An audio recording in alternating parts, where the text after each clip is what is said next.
if we, the next step when you're looking to build a business is really the facility problem. And, when you're looking to set up your facility, and I know most of you have this solved to different degrees, each of these components is like a never end. You can always improve it. So some of you, well, that's not true. I know Hillary, Jenny, and Tina want to acquire. Lynn and Travis have already acquired. So this is a little bit about acquiring. And then, and again, it goes back to your goal. Your goal may not be to acquire a facility. I do think that long term, it's important to acquire the facility because so many landlords, it seems more important to acquire a facility in the horse industry, but part of that is because so many horse people negotiate bad leases. Like if you came to the event in October, Desmond Riley, he doesn't own the real estate of any of his restaurants, but he has a 10-year lease with an option to renew another 10-year, or he wouldn't set up shop there. Whereas most riding schools, when they go to lease a facility, it's like month to month, and there's not really an agreement. And then it's usually like some lady living there that just wanders out and like is having a bad day, maybe, there's no contract, and then it's just gone. Rug's pulled out from under. So, at a minimum, you want to have a strong lease, meaning like 10 years with an option to renew another 10. I don't think I've ever seen a riding instructor negotiate that somewhere. They're just happy. They look at like, can I afford the monthly rent? But they can't really find something that strong. And so, one or the other. But for a variety of reasons, if you can't negotiate a strong deal, the plan is to demonstrate real business success in some sort of rental. And there's different words for it. Like I'm studying it, like venture capital is basically when you get early money for your business, early money before you just, hey, I got a great idea.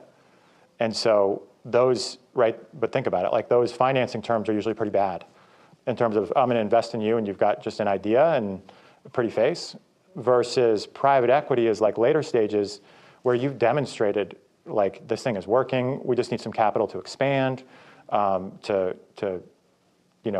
fight risks, like in this case, the facility risk that, the landlord goes away, but the business itself is strong. So when you're in that position, you're going to get more favorable stages of capital, whether it's private equity or whatever you want to call it. But basically, if you can bootstrap it and really, I've seen this happen over and over again. It's starting to happen to Tina. It's starting to happen to Hillary, where as you demonstrate business success, people start to believe in you. And so you're able to acquire it. Just quick tools to look up places is, because a lot of people ask me, because like I couldn't afford a property in California, so I bought a horse property in Maryland, right? So you can really that's one thing I'm willing to sacrifice, if you would call it a sacrifice. Like I'll live anywhere. I'm not really tied to any physical location. Like I'm going to bring my family with me wherever we go, and I'll make new friends. So I'm willing to sacrifice that. Like you gotta have something that you're willing to give on. But if you're like, hey, look, I'm not willing I'm not open about anything, your goals become harder and harder. So, when I looked at properties, the two things I was looking at is population density, and then I kind of want to look at like demographics of that population, right? And so many people tell me they want to move to Ocala because it's a horse country. I'm going to start a horse business in Ocala because that's where the horse businesses are. And I'm like, I would not recommend that. I like Travis. Travis is like the only horse game in a town. So it's like, you're set up to win. Travis is set up to win. Hillary is set up to win. There's not a lot of riding. The only other riding school just closed, I think, around Hillary. So she's like kind of the only riding game in town in these really urban people. Where is she located? D.C., Washington, D.C. So if you can, that's where I get excited. I talk to a lot of people that are so rural, there's no one around them, or they're incredibly surrounded by competitors. So that's not good. You want to be like, the easiest is to be the only horse game in town. And the quick way to look that up is, first of all, you can use Facebook demographics. We'll get into exactly that, but you can find out how many people are on Facebook in a 25-mile radius of your location. So for me, in the location I'm at right now, it's 2 million, because Baltimore and DC are both within 25 miles. So 2 million people.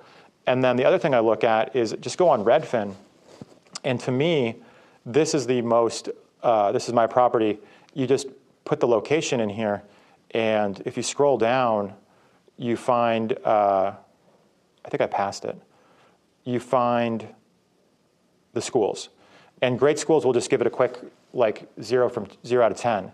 So it's like it's got 10s and 9s, and then this isn't rated anymore, but it was a 9. So I don't even know how they calculate that, but it gives you just a snapshot. Okay. What track is that again? Redfin. Zillow, Trulia will both give you the same thing. You could look it up on all three. But if there's 2 million people and the schools are at 10, like my research is done, I'm like, let's go. Like I'm excited about that location. Another place that is under contract right now that I loved and my wife looked at, the schools just weren't quite as good. They've gotten better, actually, because I looked at it today. When we were looking at it, they were 3s. And now they've got a 10 out of 10 high school. So that to me is kind of like, well, that's a game changer. That wasn't the case when I looked. It was kind of like, it was like 3.37 or something. So it was a non-starter for me. But that property is under contract now. Those are just quick ways to start to look up, because a lot of people are like, is this a good location or bad location? They don't have the right tools to really know that. And that to me is the most unfair thing about this country, I think, that I don't hear people talking about, but the public schools are paid for from property taxes, which is a percentage of the home's value. So that means that if you have a location that the homes are not valuable, they don't get that much money to teach the kids there. And so that to me is like the most unfair thing. I don't know. I don't hear anyone talk about that. Would change everything, in my opinion.